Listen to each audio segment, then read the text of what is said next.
I'm Tracy Walker, and today I'm going to read from my book, The Cards I Was Dealt That Transformed My Life. Today I'm going to be reading Chapter 1, and the title is My Destiny Changer. At the age of 21, you think you're going to live a long and happy life. You dream of getting married, having children, and living happily ever after. It's not always the case. My husband and I were at a friend's housewarming with our child. At one point, my husband started talking to one of the guests about motorbikes, and my husband just loved motorbikes. As he had one of his own, he asked the guy if he could go for a ride on his bike. "You didn't get up it enough," the guy said when my husband got back. "Come for a ride with me." "Sure, let's do it," my husband said. They agreed to go out for a ride a bit later. I could see my husband was over the moon with excitement. As the night went on, our 2-year-old became tired, so I took her to a bedroom to try and get her to sleep. I'd been sitting there for a while when my husband popped his head in to check if we were all right. "I'm heading off for that ride," he said. It was the last time I saw him as I'd known him. It was 27th of July 1983, and everything I knew was about to come crashing down. They must have been gone quite a while before the other guests started to become rather concerned. A few of them took off in their cars to look for them. Then came the words no wife wants to hear. "There's been an accident." I have no clear recollection of events from that point on. My mind was reeling with all these questions. Time had frozen and everything was running on autopilot. I didn't recall getting to the hospital, but somebody must have taken me. "My husband was brought in from a motorbike accident," I said. Next thing I know, I'm looking at someone I didn't recognize. It was my husband, but it wasn't the husband I knew. They'd cut off his clothes and shaved off his goatee and hair, tubes protruding from his throat and nose. He was pale. There was blood. This wasn't my husband. It couldn't be. "We're going to transfer him," someone said. "A bigger hospital, more facilities. He'd be going by ambulance with a police escort." They handed me a plastic bag, and inside I saw his clothes, bloodied and cut. This sort of thing happens to other people. Words, images, sounds. Everything was coming thick and fast, too fast. My mind was whizzing like a computer, except nothing was computing, and I didn't know what I was going to do. Never for a minute did I think something like this was going to happen to me. Why would I? Yet here it was, happening to me. What was I going to do? I was turning 21 the following month. What a birthday present. I'd drop out of school before I completed year 9, so I had no education to speak of. I'd failed myself. In hindsight, I realised I had choices, but at the time, I was following the only thing I knew that I was born into. Essentially, a violent alcoholic environment with no encouragement to aspire to anything. I had to step up. As human beings, we have a natural instinct to survive, and suddenly that instinct just kicked in. I knew that I would fight for his survival. I didn't want to be around anyone who had negative thoughts about my husband dying. It simply wasn't an option. Not on my watch. I was pregnant with our second child and had a 2-year-old daughter, I was determined neither of them would grow up without a father. In a way, I was still a child myself, and now I had to grow up very, very quickly. I didn't know how I was going to do this, but I couldn't accept any other outcome. My children needed a father. I needed a husband. Sitting at the hospital every day was long. They dragged on with nothing to do except watch for a sign, any small change, to give me some hope. Who was this man I was visiting every day? He didn't look like the man I married, but all I knew was I had to fight for his survival. I wasn't ready to contemplate the alternative. I soon realised my only option was to go on the sole parent pension and for my husband to go on sickness benefits. Another thing I realised was that I didn't have a licence, and I was going to need one now. This meant overcoming my fear of failure and just doing the darn test. Fear had held me back from doing so much. It's strange how our thoughts automatically control our outcomes while we struggle with that internal dialogue. The idea of being pulled over by the police without a license terrified me. I had to step up. I had to face my fear of failure. I had to just do it. I booked in. The driving instructor had confidence in me. "You're an excellent driver," he said. "You'll pass with flying colours." I did. Over time, I got to know the nursing staff. They were like another family and were so supportive. New patients would come in and I'd hear their stories. Football accidents, car accidents.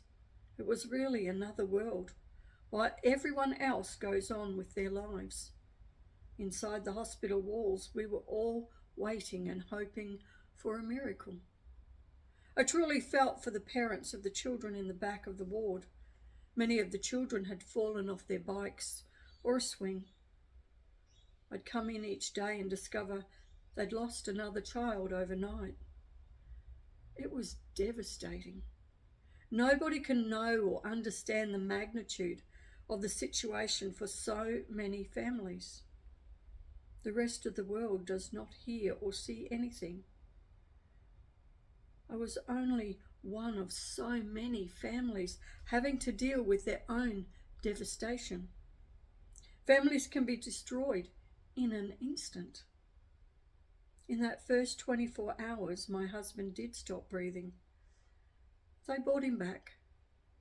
Seeing him on that ventilator, hearing that constant sound of him breathing in and out, in and out, is something I'll always be able to hear. You can't forget it. Our daughter didn't know what was going on. How can a 2-year-old understand why her daddy had left? Taking her to see him was so painful because he didn't look like her daddy. I would sit her on his bed and he'd moan and cry. It was my husband, but he was trapped inside this unrecognizable body and screaming to be released. Brain scans and tests showed there were spinal and injuries and very little brain activity. This was no surprise. He'd landed on his head. He'd slid the entire length of a vacant block. I can't bear to imagine what must have been going through his head in that moment. We've all seen the movies where this sort of thing happens in slow motion. Still, despite these scans, I fought for a miracle, that he would come through this and our life would go back to what it was before the accident. I fought to stay positive, even when others only saw the worst scenario. death. It wasn't an option as far as I was concerned, but it was still there, sitting in the back of my mind. That little voice saying it was a possibility. The day came when they decided to take him off the ventilator to see if he could breathe on his own. He'll either start breathing on his own or he will pass away quietly, the doctor said. Was I ready to face the world as a widow and a single mother to 2 small children? My answer was a resounding no. What if?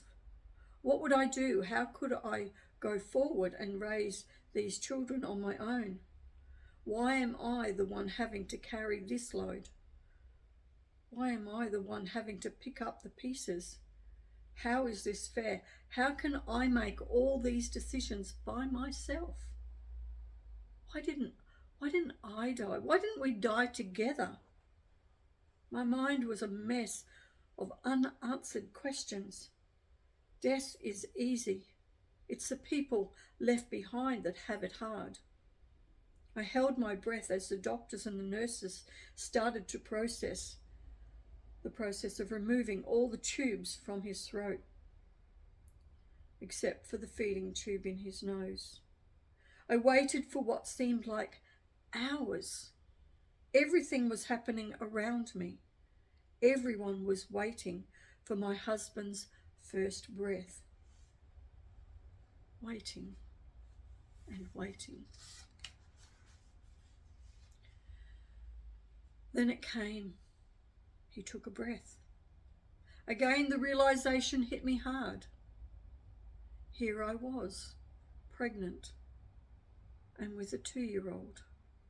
My husband was alive, but in intensive care with brain and spinal injuries. Never had I been required to stand on my own 2 feet and make decisions that impacted anybody. It had always been easier to have someone else make those decisions while I tagged along. That had been the answer to everything until now. This was just the beginning of a new beginning, another long journey.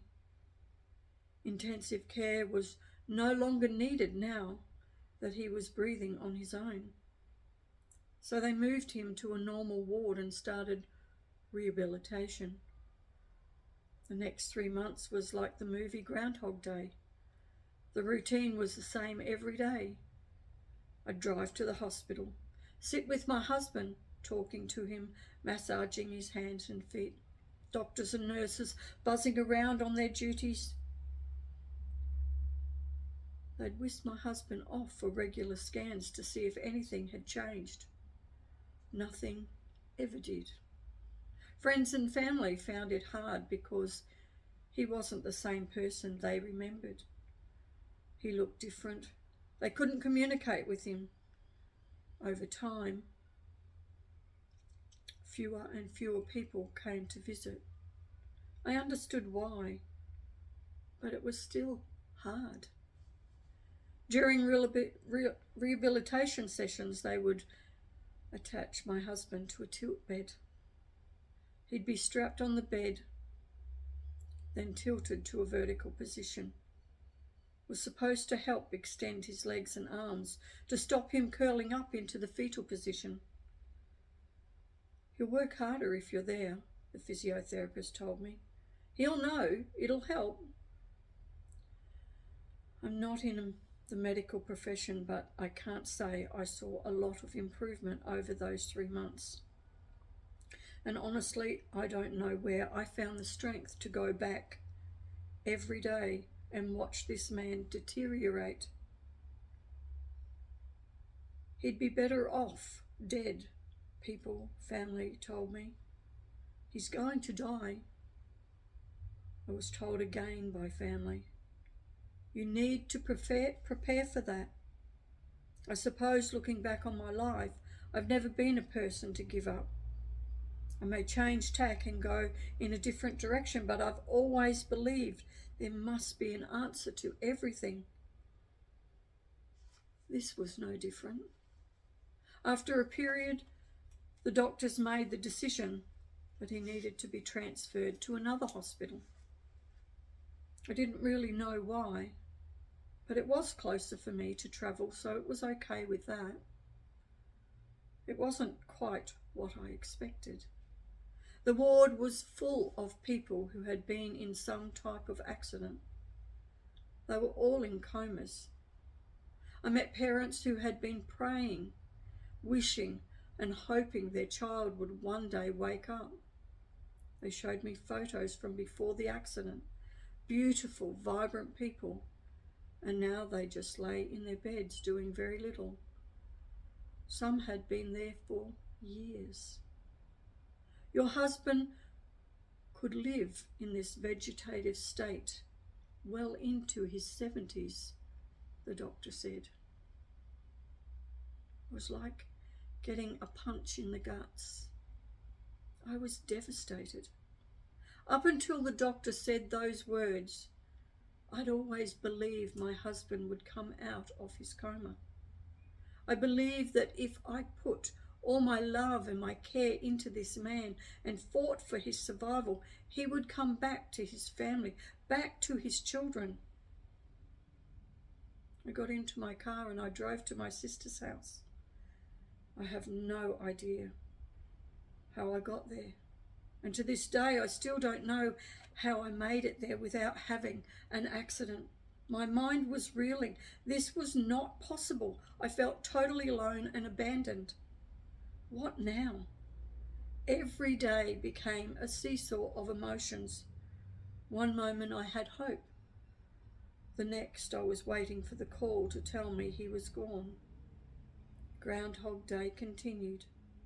I'd get up, settle our daughter with my mum, and spend the day at the hospital. Then I'd come home, have dinner, and answer messages from people wanting to know how my husband was doing. What was I supposed to say to everyone when he was the same day in and day out? If I told them the truth, would they stop asking? I didn't have any answers. Not the ones they wanted to hear anyway. All the pressure was on me. What about the new baby? When I had the baby, what then? How could I raise a newborn and be at the hospital every day? What if this dragged on for years and years? I had an entire lifetime in front of me. Yet I didn't have a life. Nobody would want to take me on. I was on my own. This was my future. Every day, my husband curled up further into a fetal position. What must it have been like? Each day, my husband curled up further into a fetal position. What must it have been for him, locked in his body and unable to do anything? I couldn't even imagine the fear he must have felt. Wanting to be a father and do what fathers do, but unable to.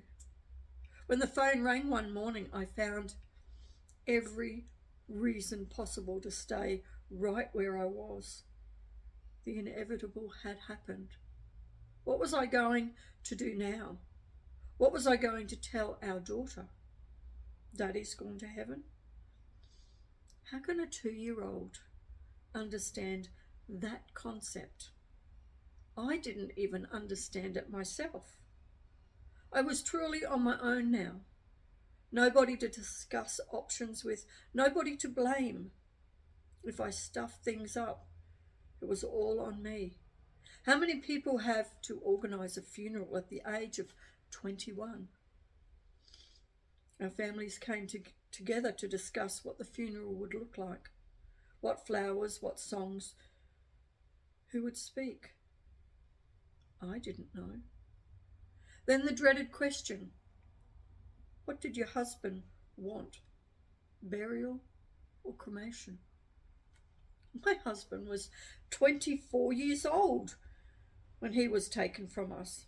Who makes plans or considers whether they want to be buried or cremated at the age of 24?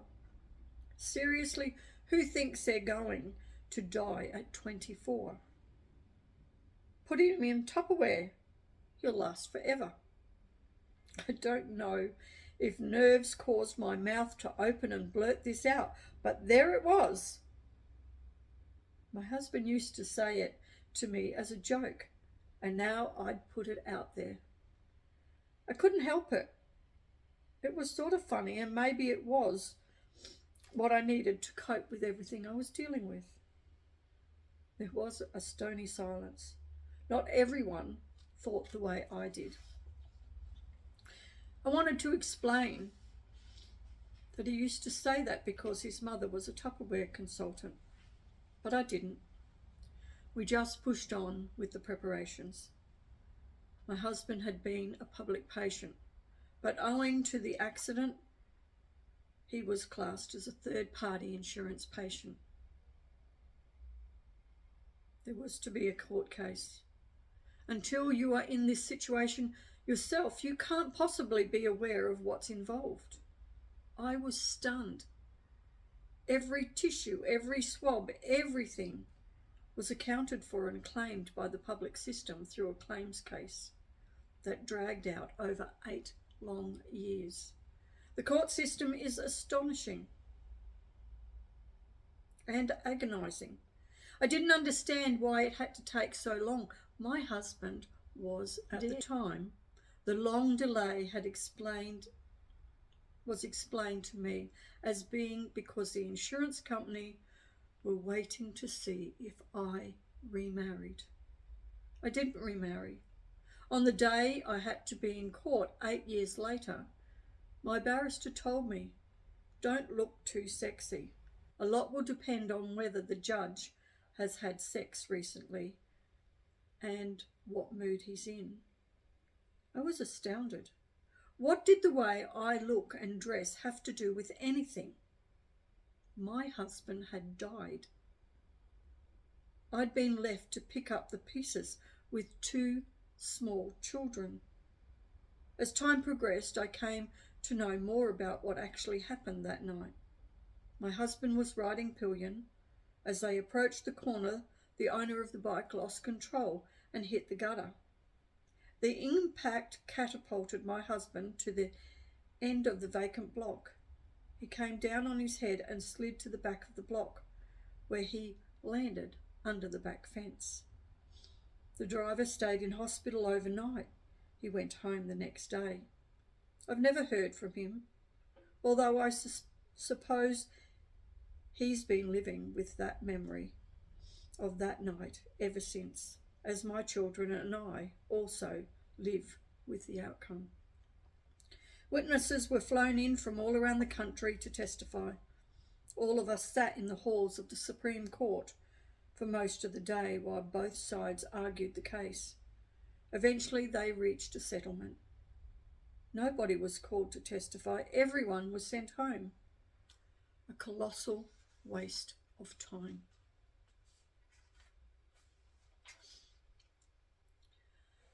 On reflection of that time in my life, it was devastating. It impacted my life and it impacted other people's life. Would I go through this experience again? No. Do I appreciate where it's brought me? Yes. We never know what's around the corner. So all I can say is live your best life. Enjoy each moment. Don't sweat the small stuff. And one of the things I've put in my book is to ask, is fear holding you back from achieving your dreams? Start to notice your thoughts and your feelings. For me, I just buried them. And I just lived in survival mode. I didn't know how to do it any other way. But today, the skills and the tools that I teach people through my experiences of what I've actually implemented into my life has made an amazing difference. So maybe my suggestion would be stop and pause and appreciate this moment.